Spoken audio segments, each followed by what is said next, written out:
cancer does not have to define me. I get to choose. It has refined me. I I certainly have been refined through the process, but it has not defined me.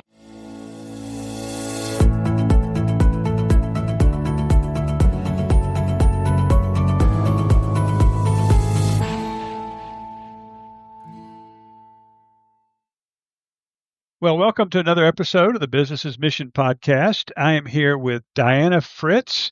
I'm really looking forward to our audience hearing her story. She was referred to me by somebody that had introduced another guest to the podcast, and he was also great. We had a call, Diana and I had a call, I don't know, a week and a half, 2 weeks ago, just to chat, get to know each other. And I remember just thinking, I am so impressed and so blessed. Encouraged and challenged, all because of just the things that God has taught you. So, first of all, Diana, welcome to the show. We're really glad to have you. Thank you, Mike. Excited to be on the show. I enjoyed our conversation the other week as well. So this is great. Well, we're looking forward to it. So here's the thing. I'll start with this because anybody that's watching us on video is already going to get an idea that there's a story here. Go ahead, if you wouldn't mind, and give us a snapshot of who you are, where you are, and then I want to go back and get the backstory, and we'll catch up and really dig into the things God's taught you. But I want to go ahead and talk about the obvious and your story with cancer, and so just tell us a little bit about that, and then we'll start bouncing around. Okay, sounds good, Mike. So we captured my name, Diana. So we got that part done. I have a unique look. So if you're not on video, I have one eye, and but I spent the majority of my life with two eyes. And in 2014, I was starting my year of 40, so planning on a lot of good things in a milestone year, and ended up 30 days into the year getting a call, Diana, you need to come into the office, which is always a bad sign, and learned that I had a rare form of cancer near my left eye that was up in my eyelid and along my nose, not in the eye, but around the eye and the muscle around the eye, which led to multiple surgeries that year because it was a cancer that wasn't treatable by radiation or chemotherapy. So surgery was the way to try to minimize the cancer. And then I went about 5 years cancer-free. And then in 2019, 2021, it just kept getting reoccurrences come back. And we tried different types of treatment that were, worked in a lab, but were very experimental because I have a rare form of cancer. So when there's only 500 cases reported a year, there isn't a lot of study done on the type of cancer that I have. And so, as we started down the journey of immunotherapy, I started to have side effects, which are pretty intense. And along the line of that year, when I was getting hit with those side effects, my devotionals were kept with all the verses in the Bible about an eye, one eye, all those type of things. I'm like, okay, God, do you want my eye? Because it's okay, right? And then shortly after that, I had a call from my doctor of 10 years, Diana, we've been fighting for your eye for 9 years. It's time to fight for your life. The cancer had started to grow behind my eye and was resting on the dura of the brain, which then led to a pretty intense surgery to remove the eye. And so if you're not on video, I have a skin flap from my leg. So a piece of my leg skin is used as a flap to cover where my left eye was. And that's my look. Very unique look, but also creates a lot of unique opportunities to be able to talk with people and answer questions because I get a lot of questions. Yeah, that's what I say. It's the obvious when you meet it's part of your story, but it's not the story, and that's what I want our listeners to hear. We first started talking, Diana, she's written books. She is a consultant, a coach to leaders and corporations, a culture builder. She speaks to groups of people, students in particular, all the time. She is out there, and so. It is one of those things that you look at, you say, okay, what happened? But I want to hear your story. And that's why I wanted to do that. I know it's a little blunt, but I thought, it's not who you are. And that's what I took away from because I've met a lot of people that have had physical challenges and they become that challenge. They identify as that challenge. You don't. You have the challenge. You've been through what you've been through, the struggle with cancer, the loss of your eye, but it's really obvious for anybody. And I didn't spend that much time with you, maybe an hour, and it's so obvious that you just refuse for that to be your identity. It is reality, but not identity. Can you talk about that just a little bit? Because again, I think about you speaking to kids. I think about you speaking to corporations, and your message is how do you sum it up? Yeah, and I think, I can remember the first day I got that, I went into the office, and I went in by myself, to get news that I knew was bad news, and I went by myself, but I was a new single mom, and I think as a new single mom, you're going, "I can do anything," right? A lot of moms have that, right? And it was a bit impactful because I was a new single mom of 2 little boys, and, I went home that day, and I was struggling a bit trying to figure out, "Okay, God, why now? Why this timing?" And, a friend knocked on my door and reminded me that I wasn't alone and that we could do this and God was gonna be there for it. And it took me back to, there's been multiple tough lessons in my life, and I was reminded of my grandmother, a book that I read in college when I found out, I had injured my knee 2 years in a row, and so I went to college to play basketball, and guess what? I didn't get to do that very much. But Viktor Frankl's A Man's Search for Meaning was a very impactful book to me in that season and has stuck with me because he was in a Nazi prison, he was beaten, he was starved, and he was still known for being kind and thoughtful to the prison guards that tortured him. And one of his quotes was, "No matter what happens to me, nobody can steal my freedom to choose how I respond." And that has been impactful for me throughout my life, and particularly in this journey. Cancer does not have to define me. I get to choose. It has refined me. I certainly have been refined through the process, but um, it has not defined me. And I remember that year I had wanted to go on a missions trip and I had to go partway through the year. Okay, God, I guess my mission is to Miami because I was sent from Daytona to Miami, which is the number one eye hospital in the world at Bascom Palmer. And that's where my mission was that year. It wasn't just about me showing up to go to the doctor. It was the doctors, the patient beside me, like maybe they needed somebody to talk to that cared and was kind to them. And so that's just been, I know it probably sounds really odd to people, but my approach is often to look for the opportunity in the journey. And there's opportunity even in things that are bad. We don't have to be a victim. We have the opportunity to shine through the adversity. I was thinking when we were talking a couple of weeks ago, and I don't know if you used the phrase or if it was just my summary of what you were just now saying, but it was a phrase a lot of us have heard before: earn the right to be heard.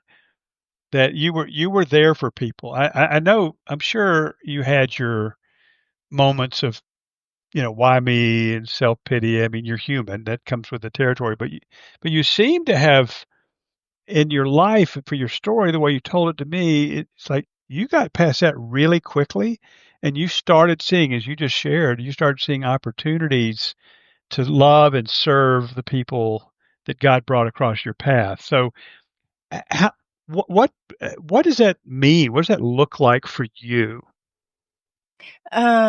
I think I'll see if I answer this, if I'm giving you what you're looking for, but I'll give you an example of, like last night, the doctor that first diagnosed my cancer, in 2014, was a he wasn't retired, but I guess he could be, right? He was a Vietnam, veteran, a prisoner of war, and in his 70s at that point in time. Now he's in his 80s, still practicing medicine. That Dr. Kushner. He and I have lunch every 3 months. Last night was his birthday, so I called him and talked to him on his birthday. And we talked about life and we talked about different things and how many people he had given my book to because they needed to hear my story. Um, that I would not have that opportunity and that friendship if I hadn't been approaching if I had been approaching it as poor me, right? I have cancer, but instead looking for the opportunity. I have so many stories like that of people that otherwise I wouldn't know, that I've had the privilege of knowing and considering, to be my friend. Um, Yeah, it's interesting. So one of the, I guess, foundational principles of business's mission is that what we believe, I say we, there's no no universal, but we talk a lot about people in business meeting people they would have never met anywhere else. They wouldn't meet them in church. They weren't their next door neighbors, and yet we're surrounded by people in pain and confusion, uh, you know, captive to greed. I mean, all kind of, or struggling in their marriage, all kinds of things we would never know if it wasn't for our time in business. And that's what I hear you saying about your experience. It's like I would not know these people if it hadn't been for this, and I view that as more valuable than not having this experience. So I just it's a hard and a beautiful story all at the same time. So you had mentioned to give us a little bit of life leading up to this because you talked about you were recently single mom, so you had that to deal with leading up to it. But I really want to get into what's happened since then because you have truly you've turned this. I don't even know if turning. I don't know if that's the right way to say it, but your life has taken on a place where it's meaning a lot to a lot of people. yeah, prior to my diagnosis, I was an executive. I was a young executive, a young female with a group of males. So that was a big stretching time for me. And I was also, we were working to sell our company. So that a lot of that fell on my shoulders to work on the numbers and the data because I oversaw the administrative side, so finances and HR, and the culture elements, which I have a lot of passion around culture and building team. So it wasn't, I had a lot from a work perspective, and then two boys that were under 5, and then this, right? Um, but around that journey, I had um, my boss at that time, who I talked to last night too, oddly enough, I still talk to, right? Because he was more than a boss; he was a friend and a mentor, and was showed up for me in a big way in that season, and that always stands out to me too, because anybody that has, I've had the opportunity to coach or mentor, I may leave that company, but I am still there for them to mentor them and coach them. I don't ever want to leave people behind. I feel like I just want to be all one part of, we're all one big family. Um, but that's a part that's important to me. But as I, navigated through my, cancer journey, eventually that company sold and I had to shift into doing different things. I spent time consulting in the technology space, in the pocket of time where I was cancer free. And then, even, in shifting to doing more work that's tied to writing a book and consulting around leadership and communication and culture and core values, even before that time frame, I always looked for opportunities in my leadership roles to work with people and to do things that helped people to grow and to stretch themselves. I was not okay with this is how we've always done it, right? We can always get better. We can always grow. I'm in an environment today where I'm helping in a church and a Christian school and helping with a leadership transition. Everybody fears somebody new walking in the door. I will tell them quickly, right? If there's any critique, the top critique I have gotten in my professional career is that I believe too much in people. So Hmm. don't be fearful that everybody's going to be gone, because I'm going to be on the opposite side of the spectrum, wanting people to make it and wanting to coach and improve people. But, that's just the reality of who I am. I have a passion for people and believe that, everybody has a 10 on their forehead, not a 1. They've got a 10, right? And try to get them to that potential. Well, if you see me laughing a little bit, that was the chief criticism leveled against me as an executive. Same thing. Mike, why do you always see the good in people? I said, well, why do you see the bad in people? I mean, Yeah. right? And it's not that I believed everybody was good, but I always believed there was something there that was either redemptive or could be redeemed. So I respect that, and I do think it's not. It's that's been my philosophy of leadership. It's clearly yours as well. So let's talk about your book just for a little bit. It's called Uniquely Imperfect, Uniquely Qualified. Tell us about the book, and then I'm going to ask you a question at the end. I'll go ahead and tell you what it is. Is that how do you take, because there is a message there, even the title itself is a message. How do you then bring that to people in business, people in schools, people in church, people, how do you make that live? But let's tell us about the book. Again, to the audience, it's Uniquely Imperfect, Uniquely Qualified. It is available pretty much everywhere from what I can tell. Amazon for sure, Barnes and Noble, Books A Million, all these different places. It's a top seller. So tell us just kind of, why did you write it? Give us, what is it about? And then I'll come back and I'll re-ask that question, because I know by then you're like, what'd you ask? Perfect.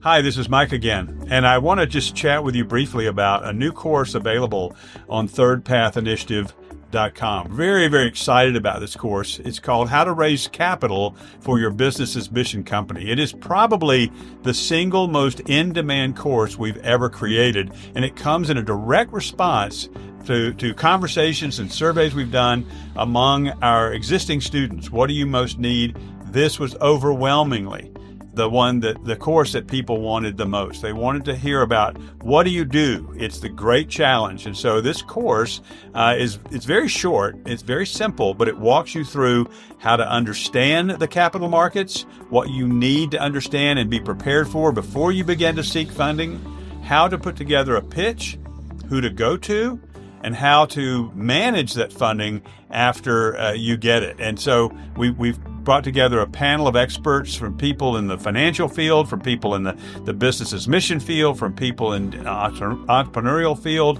Very, very excited. And it is available now. It is live on thirdpathinitiative.com/all-courses. Check it out. I hope you'll enjoy it. We really enjoyed making it.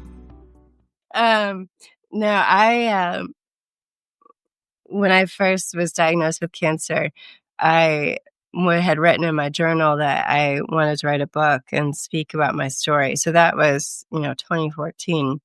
That you can't, journal away and you forget about things, right? I probably all do that. And as I was, acknowledging that I was going to spend 7 weeks away from my home for radiation, and be on leave from work for the first time, right? I had never taken disability or leave in any other portion of my journey. I started going, okay, what am I going to do? Right. I'm not used to time, on my hands. And so reminded me of, okay, Diana, you've wanted to speak. So you're a member of Maxwell Leadership. You've had access for years to submit speaking videos and be critiqued. So why not now? In the middle of radiation, why not now? You've wanted to write a book, like, why not now? And so that was pretty impactful to me. I did a lot of things in that 7-week time frame that I had been procrastinating, and the reality of, you've got time, Diana, go do it now. And so it's sparking all kinds of fun stories, but I'm going to stay focused on the answer, on the question. The book title was sparked somewhat from my efforts on working on submitting videos for critiquing with Roddy at Maxwell Leadership. We had to get our story into 3 minutes and make it impactful 3 minutes, which it's hard to condense into 3 minutes.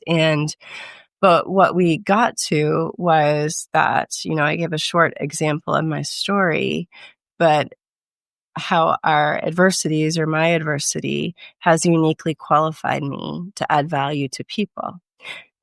The moment I could shift from poor me to, okay, God, why am I in these walls, right? Who can I help, right? It had given me a unique opportunity to add value to people. So thus the title, Uniquely Imperfect, Uniquely Qualified, because you'll look at me and it's obvious I've got some imperfections, but it has helped me. I have had multiple opportunities to talk to people where random strangers or people that I know or my doctors in Miami will call me and say, Diana, I've got a patient in my office today. They don't have the same cancer you do, but they need to undergo the same procedure. They would love to talk to somebody that gets it. Would you talk to them?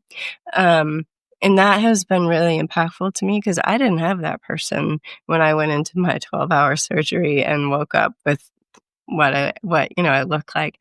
And so those are just unique ways that I can help that nobody else can really help that person. There's not that many people that can answer those questions. Or it's, just different people that are struggling with how they look or an imperfection or I have a disability. How do you navigate through it? I honestly forget multiple days that I look like this. So my kids will be like, Mom, they're staring at you. I'm like, I know, why? And they're like, Mom, because it's just become, it's just who I am and I just move on.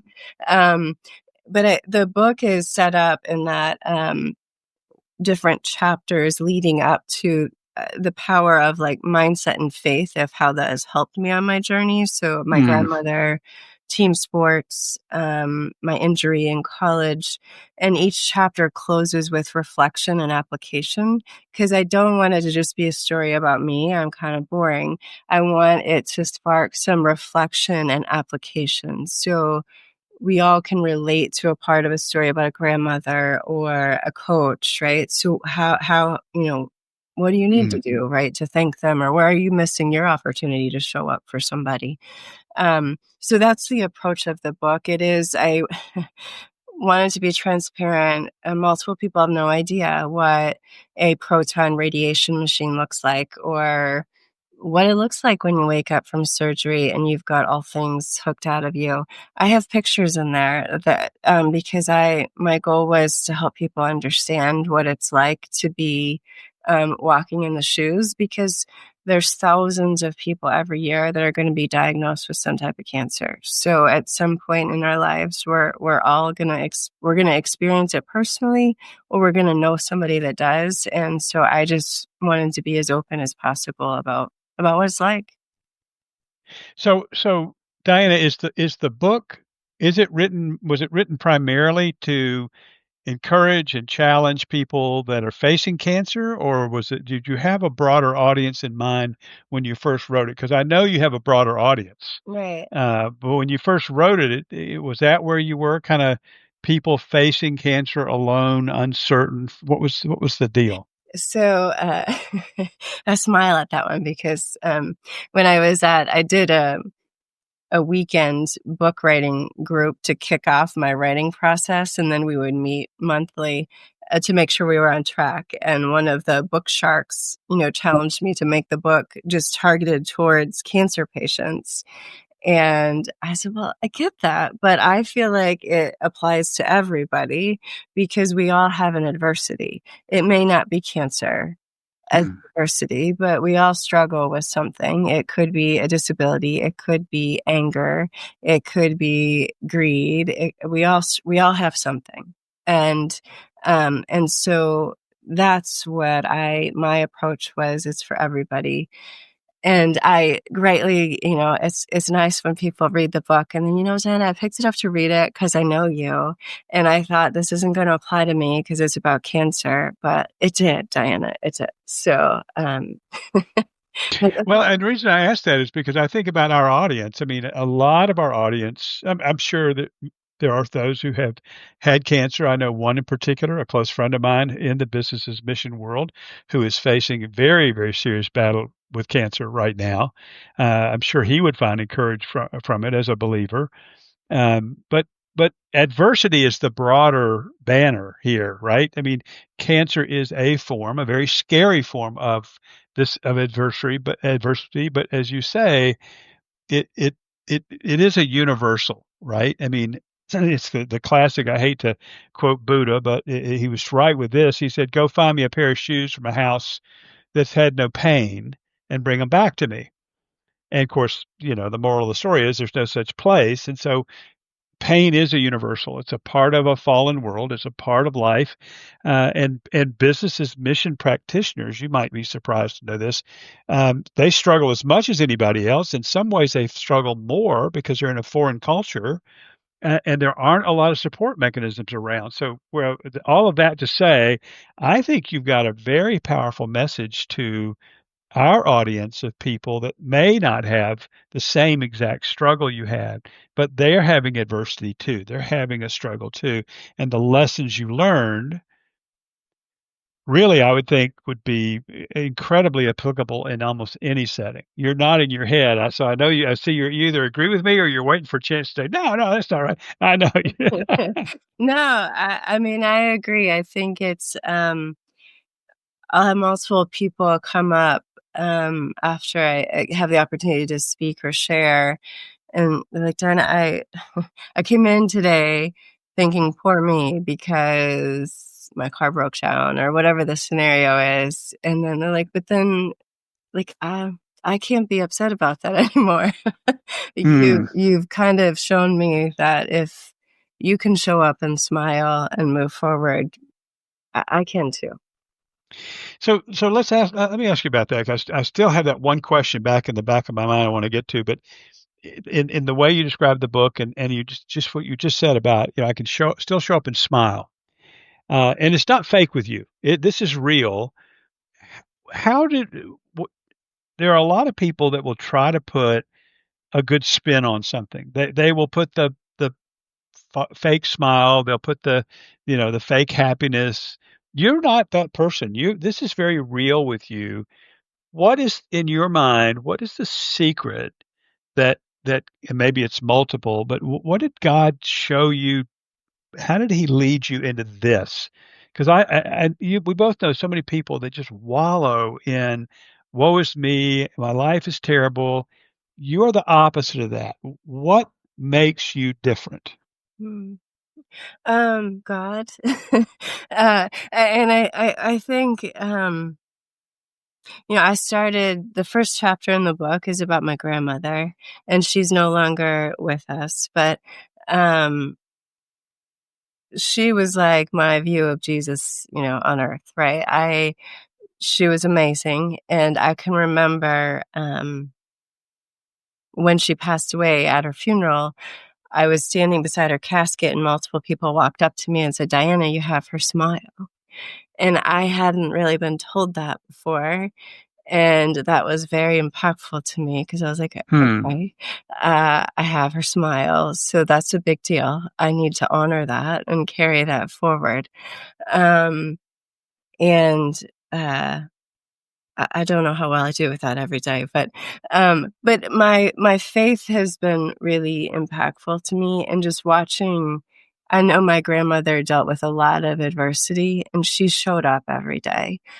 She was up every morning praying, and she saw the best in people regardless. They Hmm. betray her one day, and she's gonna still smile and be nice to him the next day.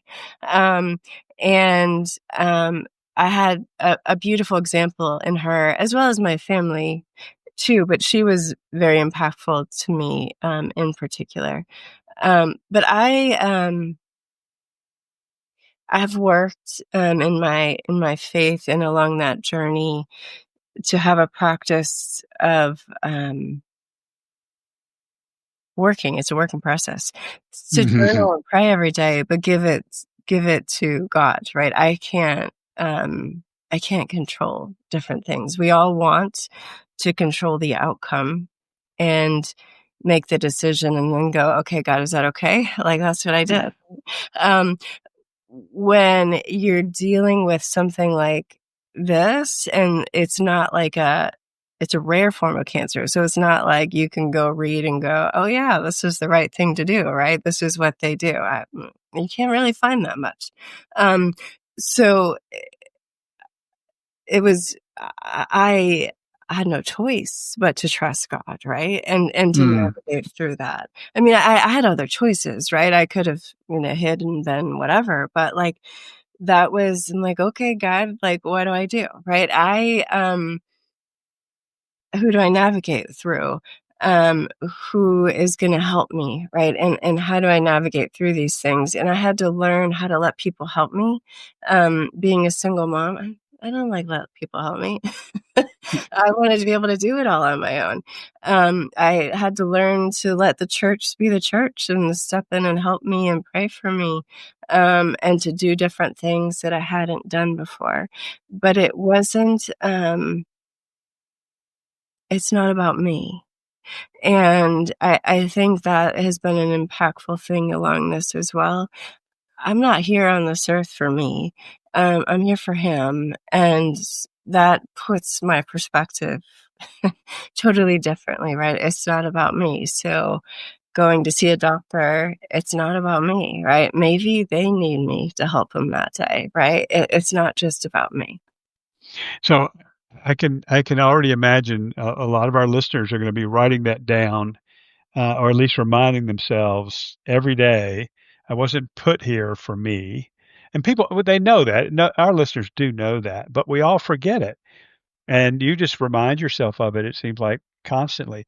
So uh, the book itself, again, I want to encourage people to look it up. I think you'll enjoy it.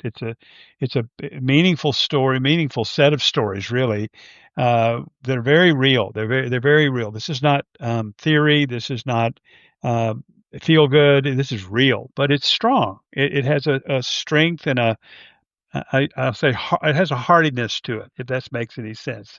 Um, so it's called A Uniquely Imperfect, Uniquely Qualified. And beautiful sentiment there.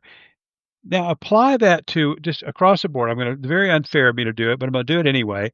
Apply that core principle to an audience of people that are seeking to serve Christ in business in very difficult places. They could be in Atlanta, they could be in New York, they could be, in all the nice places. They could be where you are in Florida. I mean, but they feel God's chosen to send them to a hard place. How would you apply that to this audience? Um, what comes to mind to me in that scenario is, when you're in those places, it's not going to be easy, right? You're going to make mistakes as well.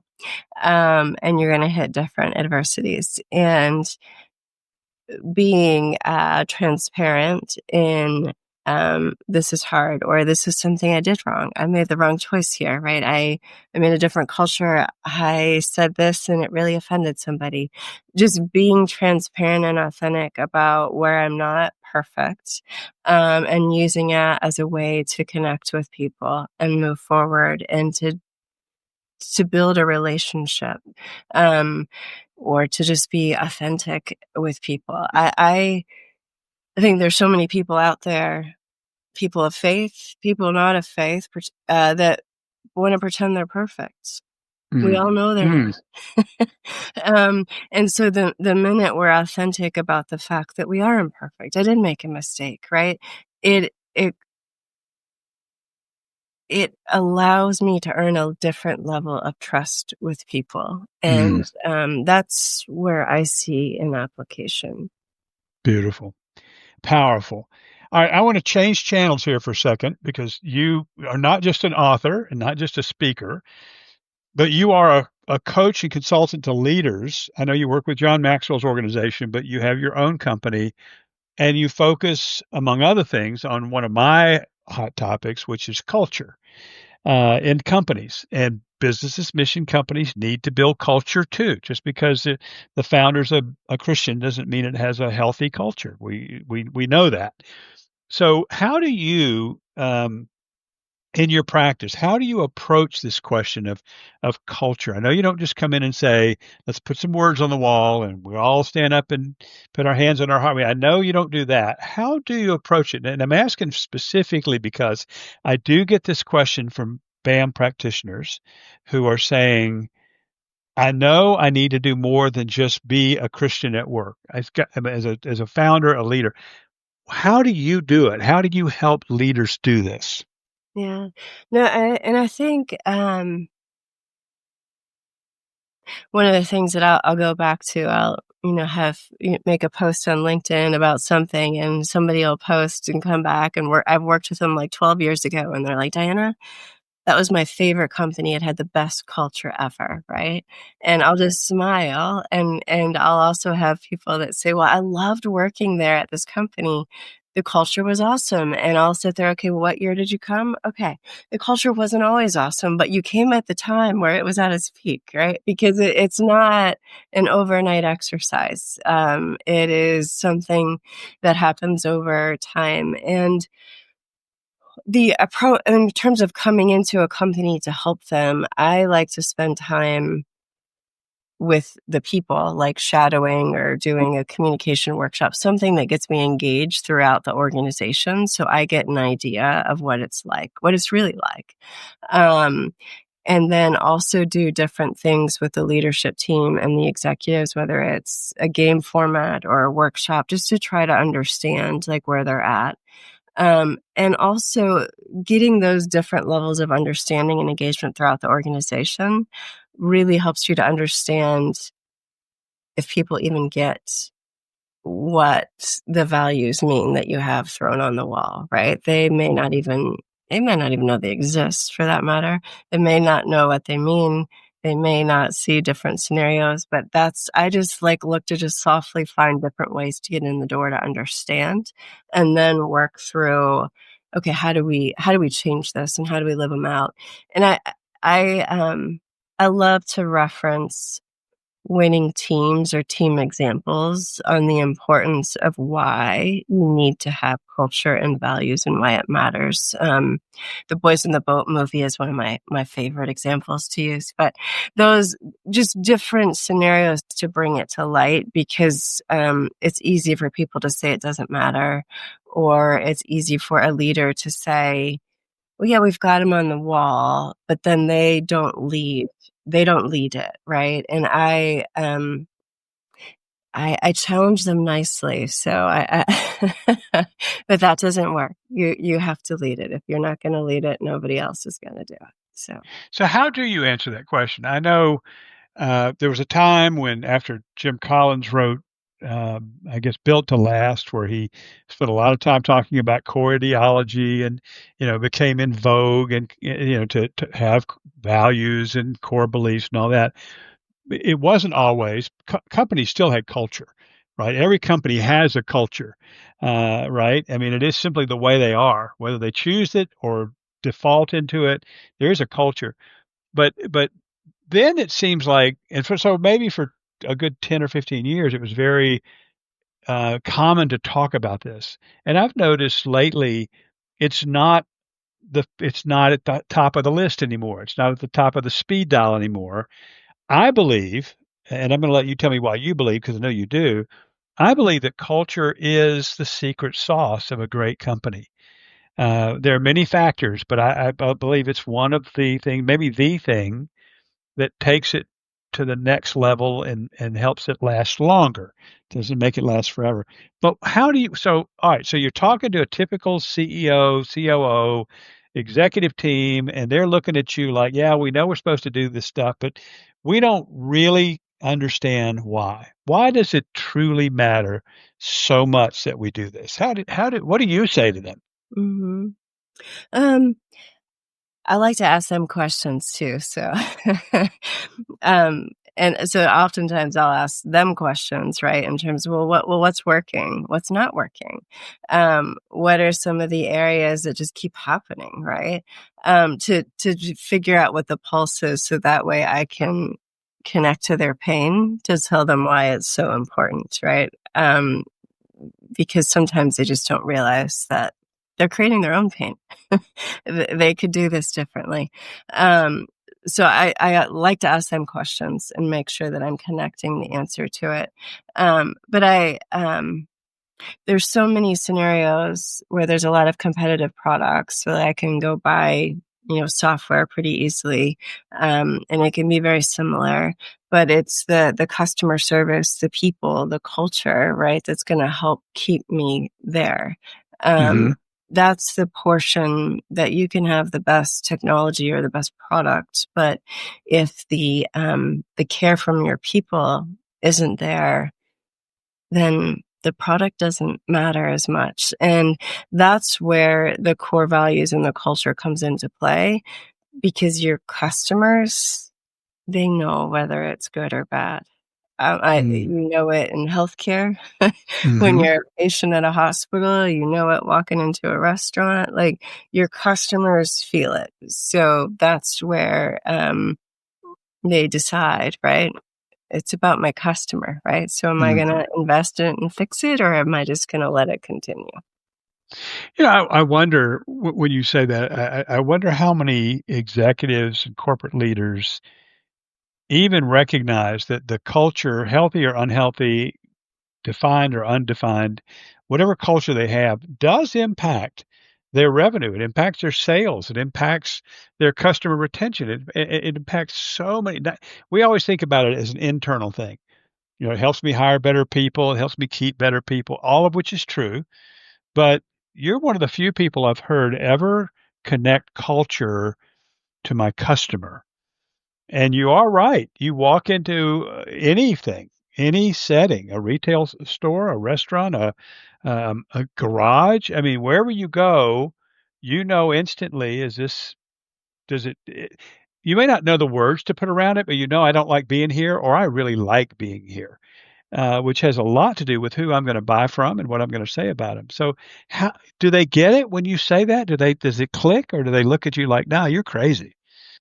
Um, it depends on the people. I would say a lot of them, they do kind of get it, right? But if they're more task oriented, like, that gap seems so hard for them to figure out when you're not as people wired, and you're more Mm. task wired. Like, that's a big gap, which is where I love to help, right? Because that's where I like to help play. I don't need to be the hero. I just want to help you figure it out, right? So, and that's where I have the opportunity to help or to solve things for them, or give them ideas of what to do. Because a lot of times they don't know what to do. So it's just there. It's like this problem, and they just keep pushing it under the carpet, but it's Yeah, becoming yeah. a bigger problem. We're going to trip soon. So, They know something's not right. They yeah, they may have an idea of what it is. They may not. If they say, "Well, I think our culture's not what it should be," they don't know what to do after that. right. So and I know it sounds simple to say call Diana, but sometimes you do need, and I'm saying this to our listeners now, sometimes you do need an outside catalyst and guide, not somebody to tell you what to do, not somebody to build your culture for you, but to help you discover the things, the missing building blocks, or the misaligned building blocks, or the defective building blocks. It helps to have that outside perspective. I think I see another book in your future, Diana. I have lots of books in my future. It just Good. reminded me, though, at one company I worked for, and the owners were good friends of mine. And as the company grew, they're like, Diana, it's not like the culture's not like, it's not growing like we want it to. And I was like, well, what are your values? Like, I think I know what they are, because I know you really well. But when you grow and scale, not everybody gets to sit with you. So we've got to write them down, and we've got to make them a part of training, and make them a part of what a manager does, because when you grow, the people lose the attachment, right, to the Mm. original founders. And so we've got to have a way to scale the culture too. It may start out really good, but then as the company scales, it gets kind of forgotten back here at the home office and doesn't carry forward. Great point. And we could start a whole nother episode on that, what you just said, right? So when you're small and you're all together, everybody kind of understands. And then but you open a new location or you grow from 50 people to 500 people. And all of a sudden it's like, where did it go? And because you just said it, there wasn't a conscious effort and I'll use the term institutionalize it. I know that sounds kind of sanitary and and antiseptic, but it really is. If you don't build something that will last, it won't be there when you need it. Um, so, Diana, last question for you, and then we'll call it a day. Although I think we could go for a long time. Well, how do people get in touch with you? The book we know, okay, again, uniquely imperfect, uniquely qualified. Check out wherever you like to buy your books, and I would please get a copy. I think you really enjoy it. But how do they get in touch with you if they want to learn more about what you do, culture, leadership, team building, all the things that you do in your practice?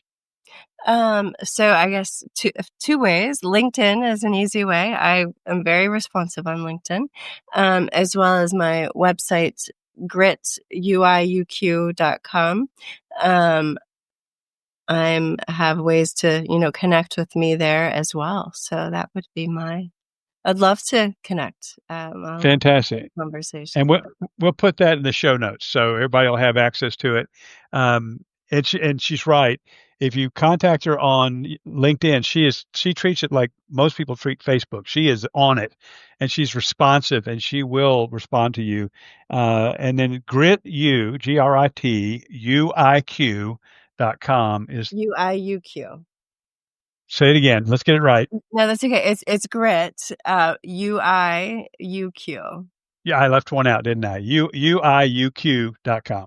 So, okay, be sure and check it out. It'll be in the show notes. We want people to check it out. Diana, any parting word of just life wisdom that you've gained that you want to share with this group? I would just say, remember why you're here. And with the times when you get down and defeated, just remember to connect with the one that has you here, and he will help you find the way forward. Oh, well said. Diana, thanks so much for being with us. I knew I would enjoy having you on after we talked, and I hope you'll be willing to come back and visit with us in the future and keep us abreast of what God is teaching you.